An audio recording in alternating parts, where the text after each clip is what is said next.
दोस्तों, जब एक कूपे फॉर्म को 4 डोर कार्स के अंदर डालने का चलन मर्सिडीज ने CLS के साथ शुरू किया तो ये बहुत पॉपुलर सा ट्रेंड हो गया और उसके बाद इसे BMW ने अडॉप्ट किया BMW X6 में और उसने भी एक होड़ सी लगा दी पूरे बाज़ार में। मर्सिडीज़ ने भी GLE कूपे पेश किया और पोर्शे ने भी कायन कूपे पेश किया, तो भला ऑडी कैसे पीछे रह जाता।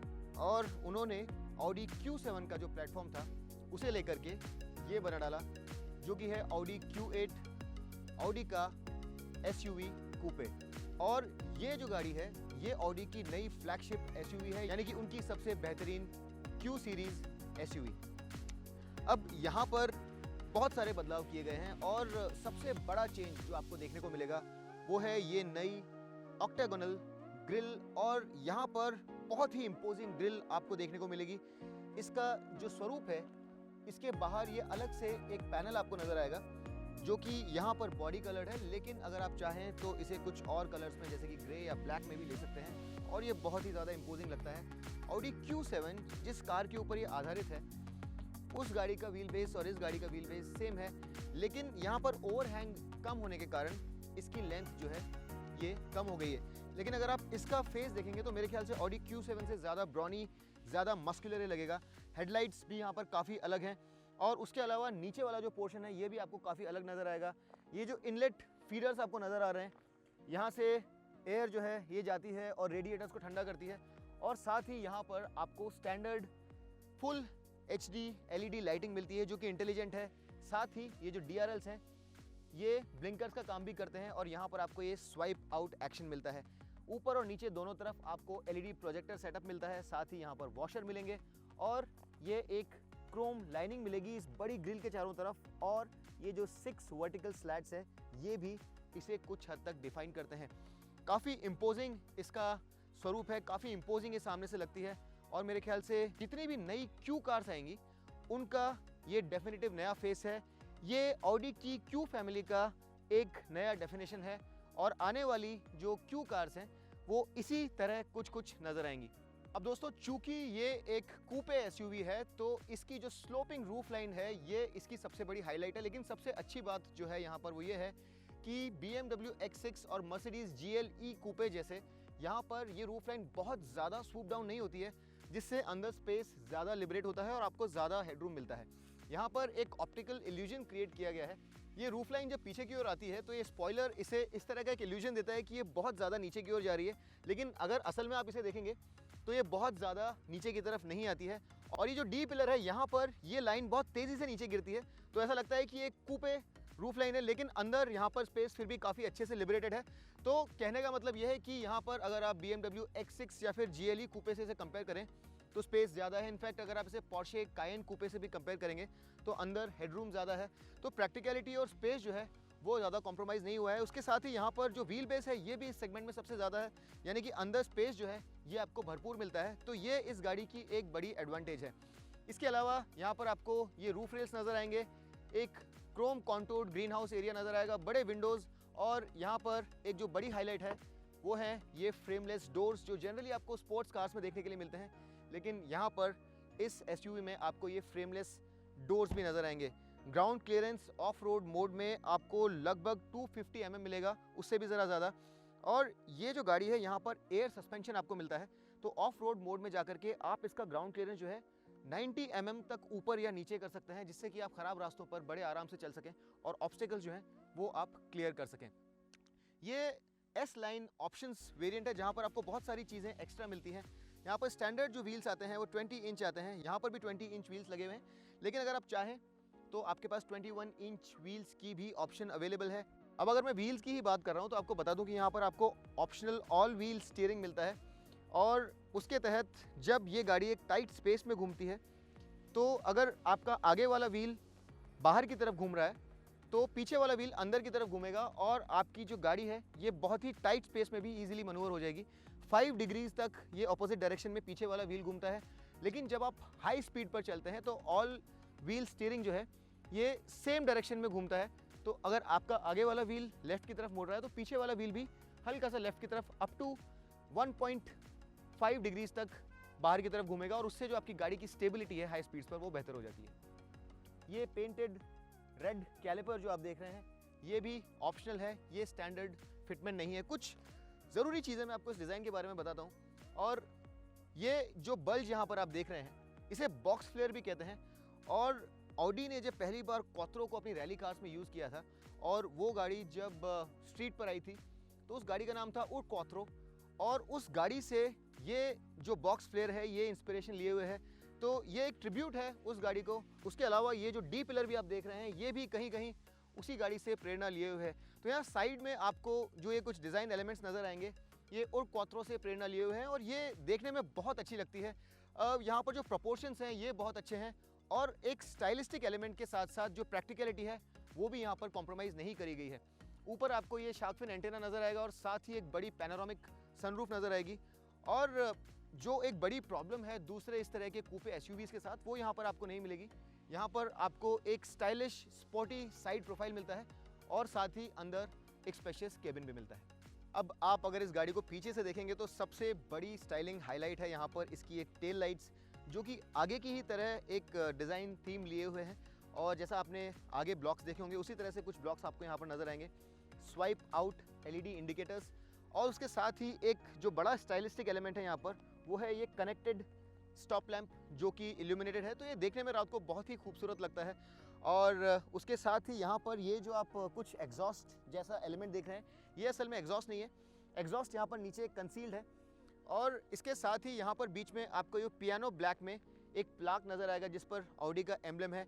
यहाँ पर आपको कैमरा नज़र आएगा, लेकिन इस गाड़ी में आपको एक 360 डिग्री कैमरा नहीं मिलता है। मेरे ख्याल से ये फीचर इस तरह की एक बड़ी महंगी गाड़ी में होनी चाहिए थी।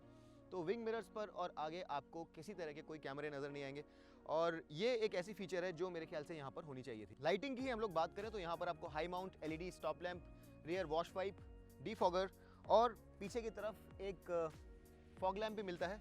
तो इन सब चीज़ों के साथ इसकी जो रेयर लाइटिंग है ये भी काफ़ी इम्प्रेसिव है, काफ़ी फंक्शनल है। और पीछे से भी ये गाड़ी आगे की ही तरह काफ़ी आकर्षक, काफ़ी बोल्ड, काफ़ी मस्कुलर लगती है। यहाँ पर फ्यूल टैंक कैपेसिटी है 85 लीटर्स की और एक 3 लीटर टर्बो पेट्रोल इंजन है यहाँ पर। और उस पेट्रोल के साथ जो परफॉर्मेंस यहाँ पर आपको मिलता है उस लिहाज से यहाँ पर इसको 55 रेटिंग दी गई है। अभी जो नंबर्स हैं यहाँ पर ये जितने ज़्यादा होंगे उतनी ही ज़्यादा परफॉर्मेंस आपको एक ऑडी कार से मिलेगी। और यहाँ पर जो रेटिंग है ये है 55 TFSI है। इंजन और परफॉर्मेंस के बारे में मैं आपको बताऊँगा, लेकिन उससे पहले चलिए अंदर चलते हैं और देखते हैं कि इंटीरियर में क्या क्या खास है। दोस्तों अंदर जाने से पहले हम लोग इस चाबी को देख लेते हैं। देखने में बड़ी ही स्लिम लगती है लेकिन फिर भी काफ़ी हैवी बिल्ट है, सॉलिड फील होती है। और यहाँ पर आपको लॉक अनलॉक के अलावा रिमोट बूट रिलीज़ या टेल गेट ओपनिंग का बटन भी मिलता है। और यहाँ पर पावर टेल गेट है, तो इस तरह से ये टेल गेट खुल जाता है और आप देख सकते हैं कि अंदर हमने कितना सामान डाल के रखा है। एक और जो ज़रूरी चीज़ है वो ये है कि यहाँ पर कस्टमाइजेशन बहुत ज़्यादा हाई लेवल पे हो सकता है। आप बाहर और अंदर दोनों ही तरफ बहुत सारे ट्रिम लेवल्स, बहुत सारे कलर्स यूज़ कर सकते हैं। तो मैं चलिए जल्दी से आपको बता देता हूँ कि यहाँ पर क्या क्या आपको स्टैंडर्ड पैकेज में मिलता है और क्या क्या आपको ऑप्शंस में मिलेगा। यहाँ पर HD मैट्रिक्स लाइट्स स्टैंडर्ड हैं, panoramic sunroof, single frame grille in body colour, power adjustable front seats with driver memory, 4-वे lumbar support, ambient lighting package, पीछे वाली सीट के लिए इलेक्ट्रिक सनशेड्स, पीछे वाली बैक विंडो के लिए manual sunshades, electric tailgate, tyre pressure monitoring system, adaptive air suspension एक बड़ी फीचर स्टैंडर्ड है यहाँ पर ऑटोमेटिक पार्किंग मिलती है आपको, यानी कि ये गाड़ी खुद अपने आप को पार्क कर सकती है। 2 जोन क्लाइमेट कंट्रोल आपको स्टैंडर्ड मिलता है, virtual cockpit, MMI touch response. और एक बड़ी अच्छी स्टैंडर्ड फीचर जो है यहाँ पर वो है Bang & Olufsen का बहुत ही ज़बरदस्त 23 स्पीकर 1920 वॉट का बेहतरीन ऑडियो सिस्टम जो यहाँ पर आपको स्टैंडर्ड मिलता है। ज़्यादातर गाड़ियों में आपको इस तरह का ऑडियो सिस्टम स्टैंडर्ड नहीं मिलेगा। और क्वात्रो ऑल व्हील ड्राइव यहाँ पर स्टैंडर्ड है। अब हम लोग आ जाते हैं ऑप्शंस पे। अब बाहरी मिरर्स की जो हाउसिंग है उनके कलर्स अगर आप चाहते हैं, या फिर ब्रेक कैलिपर्स के कलर्स अगर आप चाहते हैं, या फिर अगर आप रूफ रेल्स ब्लैक में चाहते हैं, या फिर इंटीरियर में आप अगर वुडन इंसर्ट चाहते हैं, तो ये सारी चीज़ें आपको ऑप्शन में मिलेंगी। इसके साथ ही हेड्स अप डिस्प्ले जो है ये भी ऑप्शनल है। यहाँ पर आपके पास 21 इंच व्हील्स ऑप्शनल हैं। आप स्पोर्ट सीट्स ले सकते हैं जिनका कॉन्टूरिंग अलग होगा। फ्लैट बॉटम स्टीयरिंग व्हील यहाँ पर ऑप्शनल है। आपको हेडलाइनर एल्कंतारा में मिलेगा, या फिर अगर आप चाहें तो जो लेदर अपहोल्स्ट्री है उसे भी अलग अलग मटेरियल्स में ले सकते हैं। आप सीट वेंटिलेशन और हीटिंग जो है ये भी एज एन ऑप्शन ले सकते हैं। और इन सब चीज़ों के अलावा एक S लाइन स्पोर्ट्स पैकेज है जहाँ पर आपको सीट वेंटिलेशन, मसाज फंक्शंस, सामने की तरफ sports seats, stainless steel pedals, scruff plate पर एस लोगो, एडेप्टिव एयर सस्पेंशन जो कि स्पोर्ट वर्जन है, और अंदर जो सीट्स हैं वो एल्कंतारा में विद एस एम्बॉसिंग। ये सारे आपको एस लाइन स्पोर्ट्स पैकेज में चीज़ें मिलेंगी। यहाँ पर आपके पास 12 एक्सटीरियर कलर्स अवेलेबल हैं और सीट अपहोल्स्ट्री आप 6 अलग अलग कलर्स में चूज़ कर सकते हैं। एंट्रेंस के लिए चाबी निकालने की ज़रूरत नहीं है, यहाँ पर रिक्वेस्ट सेंसर है और ये डोर्स बहुत ही खूबसूरत फ्रेमलेस डोर्स। इस तरह के डोर्स आपको इस तरह की गाड़ियों में जनरली नहीं मिलते हैं, लेकिन यहाँ पर ये एक विशेषता है। और ये जो हमारे पास टेस्ट कार है, यहाँ पर आपको एल्कंटारा फिनिश में ये पैनल नज़र आएगा। सॉफ्ट टू टच मटेरियल है ऊपर भी, और जो नीचे वाला पैनल है ये भी सॉफ्ट टू टच है। 1 लीटर की बड़ी वाटर बॉटल यहाँ बड़े आराम से आ सकती है, और उसके साथ ही यहाँ पर आपको एक बूट रिलीज बटन नज़र आएगा। 2 वे मेमोरी मिलेगी आपको सीट्स के लिए, और उसके साथ ही यहाँ पर ये ब्रश्ड एल्यूमिनियम फिनिश में बहुत ही शानदार पैनलिंग नज़र आएगी। नीचे यहाँ पर 2 स्पीकर्स हैं, और जैसा मैंने आपको बताया यहाँ पर 23 स्पीकर्स हैं अंदर। आप पूरे स्पीकर्स गिन भी नहीं पाएंगे क्योंकि कुछ स्पीकर्स कुछ जगह पर छुपे हुए हैं। ऑडियो सिस्टम बहुत ही शानदार है, और जो सीट हाइट है ये आइडियल से ज़रा ऊपर है। यहाँ पर आपको फुली इलेक्ट्रिकल एडजस्टमेंट मिलता है। 4 एफ्ट रिक्लाइन के साथ साथ लंबार एडजस्टमेंट भी आपको यहाँ पर मिलेगा। आगे और पीछे के साथ साथ ऊपर और नीचे भी आप लंबार एडजस्टमेंट कर सकते हैं। और एक बहुत ही बेहतरीन चीज़ जो यहाँ पर आपको मिलेगी वो है कि ये सीट जो हैं ये थाई सपोर्ट के लिए एक्सटेंडेबल हैं। हमारे पास यहाँ पर ऑप्शनल स्टील पेडल्स भी हैं, तो ये और भी ज़्यादा अच्छा लगता है देखने में। ये एस लाइन पैकेज के साथ हमें गाड़ी दी गई है, तो यहाँ पर जो चीज़ें आपको नज़र आ रही हैं वो शायद आपको स्टैंडर्ड गाड़ी में नज़र ना आए। यहाँ पर स्टीयरिंग में जैसा आप देख रहे हैं फ्लैट बॉटम स्टीयरिंग है विद एस बैजिंग, और ये स्टीयरिंग इलेक्ट्रिकली एडजस्टेबल है both for rake and reach. आप जैसे ही गाड़ी स्टार्ट करेंगे स्टीयरिंग आपकी प्रेफर्ड पोजीशन में आ जाएगा।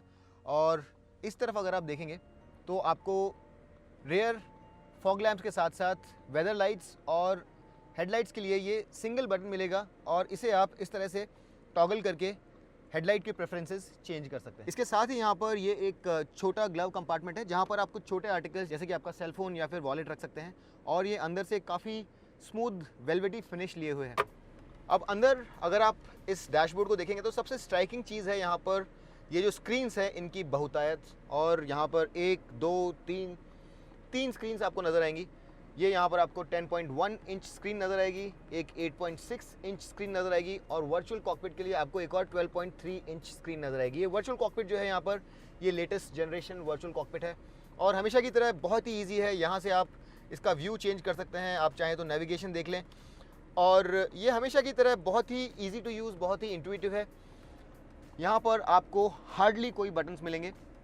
इस वॉल्यूम कंट्रोल और स्क्रीन ऑफ के अलावा यहाँ पर एक इंजन स्टार्ट स्टॉप स्विच है, और ये बटन दबा करके आप ड्राइवर असिस्ट फंक्शंस जो हैं उन्हें एंगेज या डिसएंगेज कर सकते हैं, और यहाँ से आप रियर व्यू कैमरा एंगेज कर सकते हैं।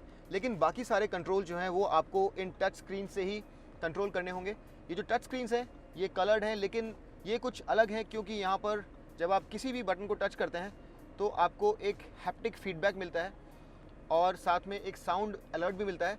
तो ये बहुत ही विशिष्ट किस्म की स्क्रीन्स हैं, और अगर आपने कोई और टच स्क्रीन्स यूज़ करी हैं तो उनसे काफ़ी अलग हैं।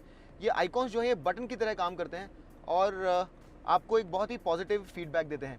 यहाँ पर आपको ये सारे जो कंट्रोल्स हैं radio, phone apps, media, car से संबंधित सेटिंग्स, टेलीफोन, नेविगेशन और बाकी सारे कंट्रोल ऊपर वाले स्क्रीन पर मिलेंगे, और नीचे आप एयर कंडीशनिंग के साथ साथ हिल डेसेंट कंट्रोल और ऑटो पार्किंग का जो कंट्रोल है उसे कंट्रोल कर सकते हैं। यहाँ पर नीचे ड्राइव सेलेक्ट मोड आपको मिलेगा, जिससे कि आप यहाँ पर जो 7 मोड्स हैं आपके उनमें से एक चूज़ कर सकते हैं। यहाँ पर आपको एफिशिएंसी, कंफर्ट, ऑटो, डायनामिक के साथ साथ इंडिविजुअल, ऑफ रोड और ऑल रोड मोड्स भी मिलते हैं। जब आप ऑफ रोड मोड में जाते हैं तो गाड़ी का जो ग्राउंड क्लियरेंस है वो अपने आप बढ़ जाता है, क्योंकि यहाँ पर आपके पास एयर सस्पेंशन है। यहाँ पर आपके पास 2 कप होल्डर्स हैं, और साथ ही एक एस्ट्रे भी है, एक 12 वोल्ट पावर सॉकेट आपको मिलेगा, और साथ ही यहाँ पर इलेक्ट्रिक पार्किंग ब्रेक के साथ साथ ऑटो होल्ड का बटन भी यहाँ पर आपको नज़र आएगा। जो क्वालिटी है इंटीरियर की ये इम्पेकेबल है। आपको जो ऑडी की premium top of the line car है ऑडी A8 उसकी याद दिलाएगी। हॉरिजॉन्टली लेड आउट यहाँ पर सारे AC वेंट्स हैं। ऑडी Q7 में भी कुछ ऐसा ही था, लेकिन ये और ज़्यादा प्रीमियम है। यहाँ पर ये लेज़र एज्ड क्वात्रो नज़र आएगा। एम्बियंट लाइटिंग है यहाँ पर। आप कंटूरिंग और लाइन लाइटिंग दोनों चूज़ कर सकते हैं अप टू 30 कलर्स में से। और इसके साथ ही यहाँ पर आपको मिलता है ऑन बोर्ड स्पेस, जिस पर आप अपना खुद का म्यूज़िक जो है वो स्टोर कर सकते हैं, ताकि आपको फ़ोन कनेक्ट ना करना पड़े। अगर आप नहीं चाहते अपना फ़ोन कनेक्ट करना, तो ऑन बोर्ड स्टोरेज से म्यूज़िक प्ले कर सकते हैं। ये बड़ी पैनोरामिक सनरूफ मिलती है जो ऑब्वियसली इलेक्ट्रिक है, और यहाँ पर आपको सन और मून रूफ दोनों ही मिलते हैं और उनके लिए अलग अलग कंट्रोल्स हैं। साथ ही ड्राइवर और पैसेंजर साइड पर आपको मिलते हैं ये vanity mirrors with lighting, frameless mirrors, auto dimming.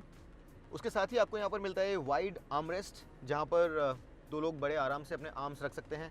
यहाँ पर एक स्टोरेज एरिया है, और ये फ़ोन बॉक्स है जहाँ पर आपको वायरलेस चार्जिंग मिलती है, 2 USB सॉकेट्स और एक SD कार्ड के साथ साथ कुछ और एक्स्ट्रा स्पेस भी आपको यहाँ पर नज़र आएगा। इसे मैंने भर रखा है फ़िलहाल मेरे चार्जर और वॉलेट के साथ। जो यहाँ पर ट्रिम आपको नज़र आ रहा है, यहाँ पर आपको बहुत ही शानदार ग्लॉसी ब्लैक फिनिश नज़र आ रहा होगा। ये ब्रश्ड एल्यूमिनियम नज़र आ रहा होगा, लेकिन अगर आप चाहें तो इस इंटीरियर को भी पूरी तरह से कस्टमाइज़ कर सकते हैं।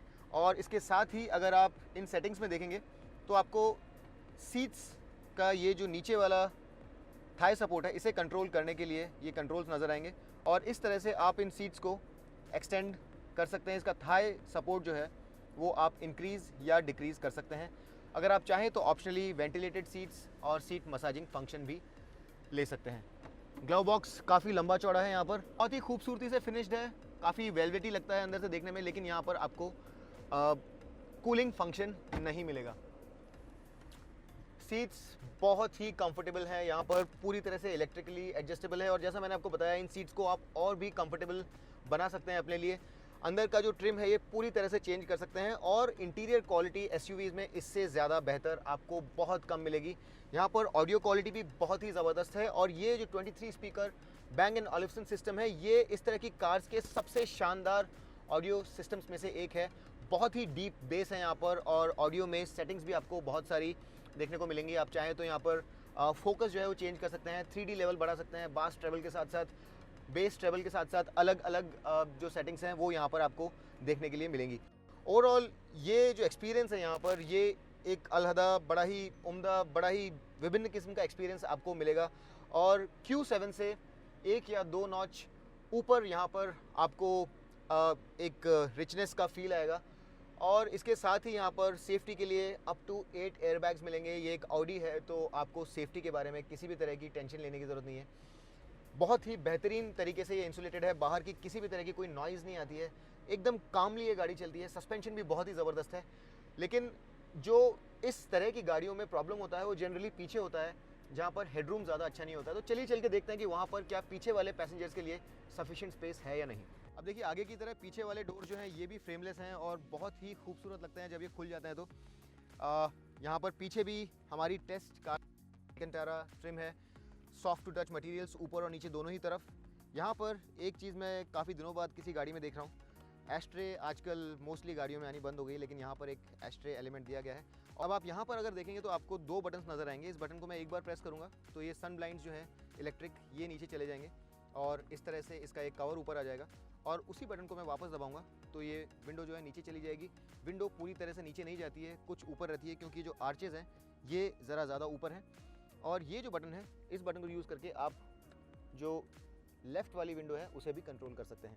यहाँ पर एक बड़ी वाटर बॉटल बड़े आराम से आ जाएगी। आगे की तरह यहाँ पर भी आपको ब्रश्ड एल्यूमिनियम फिनिश मिलती है। सीट हाइट ज़रा ज़्यादा ऊपर है। 1 लीटर की बड़ी बॉटल यहाँ बड़े आराम से आ जाएगी। और हेडरूम अगर आप यहाँ पे देखेंगे तो 6 फीट तक के लोग भी बड़े आराम से यहाँ पर बैठ सकते हैं, जो कि एक बड़ा डिफरेंशिएटर है। इस तरह के कूपे SUVs में जनरली इतना ज़्यादा हेडरूम आपको नहीं मिलता है, तो ये एक बड़ी अच्छी बात है। इसके अलावा ये जो सीट है इसे आप रिक्लाइन कर सकते हैं इस तरह से, और ये जो एक क्वार्टर पैनल है इससे ज़रा और लाइट अंदर आती है। ये एक प्रॉपर C पिलर है, क्योंकि यहाँ पर आपके पास डोर्स में फ्रेम्स नहीं है, तो एक प्रॉपर C पिलर का काम ये वाला पैनल करता है। नी रूम जैसा कि आप यहाँ पर देख रहे हैं बहुतायत में उपलब्ध है, और आपको यहाँ पर लेग रूम और नी रूम की कोई प्रॉब्लम नहीं होगी। अंडर थाई सपोर्ट बहुत ज़बरदस्त है। उसके साथ ही ये सीट्स बहुत ज़्यादा कंफर्टेबल भी हैं। आपको यहाँ पर ऑप्शनल 4 जोन क्लाइमेट कंट्रोल मिलता है, और आप पीछे वाले दोनों ही पैसेंजर्स के लिए फ्लो कंट्रोल और टेम्परेचर कंट्रोल दोनों कर सकते हैं। नीचे आपको 2 USB सॉकेट्स नज़र आ रहे होंगे और साथ ही आपको एक 12 वोल्ट पावर सॉकेट नज़र आएगा। पीछे आपको मैगजीन होल्डर्स भी नज़र आएंगे और इतना ही नहीं, ये सीट्स आगे और पीछे स्लाइड भी होती हैं, तो ये भी यहाँ पर एक बड़ा एडवांटेज है। बीच वाले AC वेंट्स के साथ साथ यहाँ पर आपको B पिलर में भी AC वेंट्स नज़र आएंगे। और जैसा मैंने आपको पहले बताया था, Bang & Olufsen के स्पीकर्स न जाने कहाँ कहाँ छुपा रखे हैं, आपको समझ में भी नहीं आएगा कि कहाँ कहाँ पर Bang & Olufsen के ये शानदार स्पीकर्स हैं। एक स्पीकर यहाँ पर है, 2 स्पीकर्स यहाँ पर है, एक स्पीकर ऊपर रूफ में है और यही पैटर्न वहाँ पर भी फॉलो किया गया है। तो यहाँ पर ये जो स्पीकर्स हैं आपको हर ओर नज़र आएंगे। एक बड़ा चौड़ा आर्मरेस्ट आपको यहाँ पर मिलेगा और बीच में मिलेंगे 2 कप होल्डर्स, लेकिन यहाँ पर नीचे इसके अंदर कोई स्टोरेज एरिया नहीं है जो जनरली आपको देखने के लिए मिलता है। इसके अलावा ये जो लेफ़्ट वाली सीट है ये भी पूरी तरह से आगे मूव करती है और आप इसे इस तरह से मूव करके ज़रा और स्पेस एडजस्ट कर सकते हैं। यहाँ पर आपको आइसोफिक्स चाइल्ड सीट्स माउंट्स मिलेंगे और जो बीच वाला पैसेंजर है उसके लिए एक प्रॉपर 3 पॉइंट सीट बेल्ट मिलेगी। तीनों ही पैसेंजर्स के लिए आपको एडजस्टेबल हेडरेस्ट भी मिलेंगे और ऊपर आपको ये लाइट्स मिलेंगी जिन्हें आपको बटन के द्वारा ऑन करना है। यहाँ पर आपको feather touch lights on end of controls नहीं मिलेंगे। यहाँ पर ये हैंडल्स, कोट हुक्स यहाँ और यहाँ आपको दोनों जगह मिलेंगे। बीच में एक बहुत बड़ा हम्प है, तो एक थर्ड पैसेंजर को आप यहाँ पर सिर्फ शॉर्ट जर्नीज़ के लिए ही बिठा सकते हैं। बट इस तरह के कूपे SUV के लिए मेरे ख्याल से ये जो गाड़ी है ये अपने सेगमेंट को डिफाइन करती है। यहाँ पर आपको सबसे ज़्यादा स्पेस मिलता है और ये बैक सीट Audi Q8 की एक बड़ी हाईलाइट है। बहुत वेल इक्विप्ड, बहुत ही रिचली अपॉइंटेड और बहुत ही कंफर्टेबल सीट है। इस गाड़ी का सस्पेंशन भी बहुत ही ज़बरदस्त है। इस गाड़ी का ऑडियो सिस्टम बहुत अच्छा है और साथ ही जो इंसुलेशन है ये बहुत अच्छा है, तो आपको यहाँ बैठ करके बहुत लंबी जर्नीज़ में भी किसी तरह की कोई तकलीफ नहीं होगी। ये सामान जो है अगर आप इसे हटा देंगे तो यहाँ पर आपको ये बहुत ही जेनरस 605 लीटर्स का बूट स्पेस मिलेगा। और ये जो बूट स्पेस है यहाँ पर, इसे अगर आप सेकंड रो की सीट्स को भी गिरा देंगे तो आप बढ़ा करके 1755 लीटर्स तक लेकर के जा सकते हैं। यहाँ पर आपको एक फुल साइज स्पेयर नहीं मिलता है, यहाँ पर आपको बहुत ही बेसिक व्रेडेस्टाइन का स्पेस सेवर स्पेयर मिलेगा।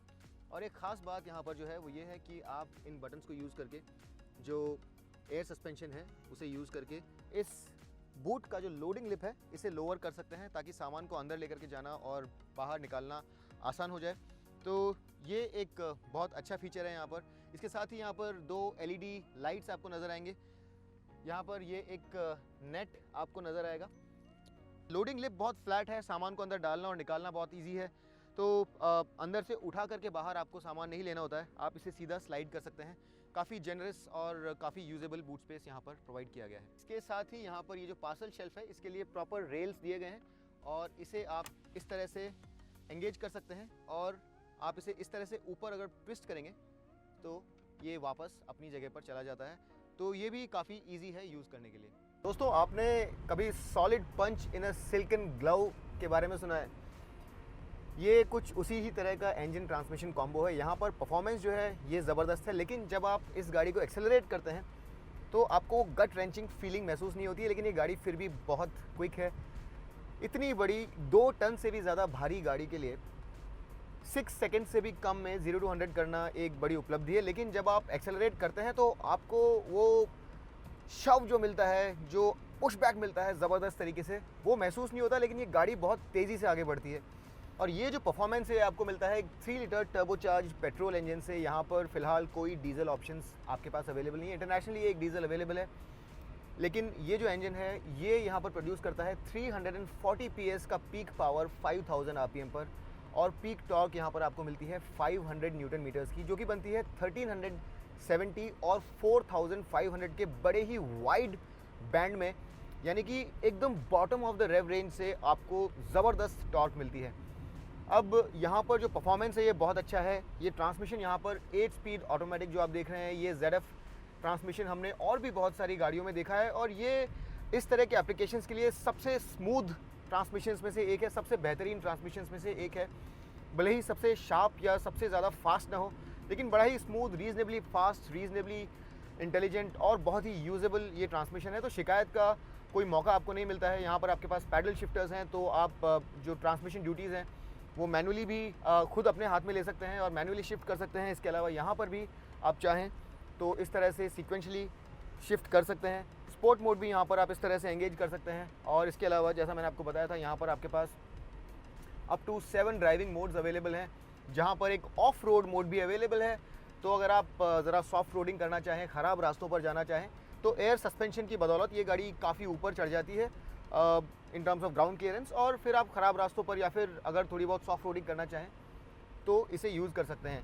यहाँ पर परमानेंट ऑल व्हील ड्राइव मिलता है आपको क्वात्रो का, और जो स्टैंडर्ड ड्राइव डिस्ट्रीब्यूशन है ये 40 आपको सामने की तरफ ड्राइव जाता है, 60% ड्राइव पीछे जाता है। लेकिन अगर ज़रूरत पड़े तो ये गाड़ी जो है अप टू 70% ड्राइव आगे वाले एक्सेल पर और अप टू 85% ड्राइव जो है ये पीछे वाले एक्सेल पर ट्रांसफ़र कर सकती है। तो ये डिपेंड करता है कि ट्रैक्शन हर पहिए पर, हर एक्सेल पर कितना है। उस लिहाज से ये बहुत ही इंटेलिजेंटली जो ड्राइव है ये सारे व्हील्स पर ट्रांसफ़र करती है। और इसके द्वारा आपको जो ग्रिप चारों व्हील्स पर मिलती है ये बहुत ज़बरदस्त है। एयर सस्पेंशन है, तो जो क्वालिटी है यहाँ पर राइड की ये बहुत ही ज़बरदस्त है। न सिर्फ शहरी कंडीशंस में बल्कि ख़राब रास्तों पर भी ये गाड़ी बहुत ही अच्छे से राइड करती है। राइड क्वालिटी इस सेगमेंट में मेरे ख्याल से इसकी उल्लेखनीय है, बहुत ही बेहतरीन राइड क्वालिटी है। तो अगर आपको कंफर्ट चाहिए अपनी गाड़ी से तो Audi Q8 जो है ये स्टैंड आउट पैकेज है इस सेगमेंट का। परफॉर्मेंस जैसा मैंने आपको बताया बहुत अच्छा है, लेकिन उसके साथ साथ केवल स्ट्रेट लाइन परफॉर्मेंस ही नहीं, ये गाड़ी निम्बल भी बहुत लगती है। अगर आप इसे कॉर्नर्स पर चलाते हैं तो बहुत ही श्योर फुटेड लगती है। अगर आप इसका ऑप्शनल 4 व्हील स्टीयरिंग लेते हैं तो और ज़्यादा आपको ये इन्वॉल्विंग लगेगी, और ज़्यादा स्टेबल लगेगी। लेकिन जनरली ये जो गाड़ी है ये काफ़ी ज़्यादा श्योर फुटेड है, थोड़ी इन्वॉल्विंग भी है। लेकिन ये स्टीयरिंग जो है यहाँ पर ये काफ़ी लाइट वेट है। अगर आप इसे एफिशिएंसी या कंफर्ट मोड में चलाते हैं तो काफ़ी लाइट लगता है। डायनामिक मोड में यहाँ पर वेट आ जाता है, लेकिन बहुत ही नेचुरल ये नहीं लगता है। जो वेट है वो ज़रा आर्टिफिशियल लगता है। वेट को अगर आप छोड़ दें, जो डायरेक्टनेस है उसे अगर आप छोड़ दें, तो अपनी लाइन बहुत अच्छे से ये गाड़ी पकड़ के चलती है, अपने वेट को बिलाए करती है। अगर आप कॉर्नर्स पे इसे चलाते हैं तो ऐसा लगता नहीं है कि ये 2 टन से ज़्यादा भारी गाड़ी आप चला रहे हैं। अपनी लाइन अच्छे से पकड़ के रखती है और आपको कुछ हद तक इन्वॉल्वमेंट भी महसूस होता है। इतनी बड़ी गाड़ी के लिए आप इस गाड़ी को अराउंड कॉर्नर्स भी एंजॉय कर सकते हैं। ऑब्वियसली अगर आपको और ज़्यादा इन्वॉल्वमेंट और ज़्यादा परफॉर्मेंस चाहिए तो आप RS Q8 के साथ जा सकते हैं, जो कि बहुत ज़्यादा महंगी है। लेकिन ये गाड़ी भी अपने साइज़ के हिसाब से काफ़ी इन्वॉल्विंग है। यहाँ पर अगर मैं शिकायत की बात करूँ तो जनरली ये गाड़ी बहुत लोडेड है, यहाँ पर फीचर्स बहुत सारे हैं। लेकिन अगर इस तरह की महंगी गाड़ी में लेवल 1 ऑटोनोमस ड्राइविंग भी होती, मिसाल के तौर पे अगर यहाँ पर एडेप्टिव क्रूज़ कंट्रोल होता तो मेरे ख्याल से ज़्यादा अच्छा होता, लेन कीप असिस्ट होता तो ज़्यादा अच्छा होता। ये सब चीज़ें मेरे ख्याल से इतनी महंगी गाड़ी में होनी चाहिए। ये गाड़ी हाईवे के लिए ज़बरदस्त है, सिटी के लिए बहुत अच्छी है। अगर आप फ्यूल एफिशिएंसी की बात करें तो ऑफिशियल ARA नंबर 10 kmpl से ज़रा ज़्यादा है। और अगर आप स्टॉप स्टार्ट ट्रैफिक में डायनामिक मोड में अगर चला रहे हैं या फिर कंफर्ट मोड में भी चला रहे हैं तो ये एफिशिएंसी ड्रॉप होकर के 5-6 kmpl तक जा सकती है स्टॉप स्टार्ट कंडीशंस में।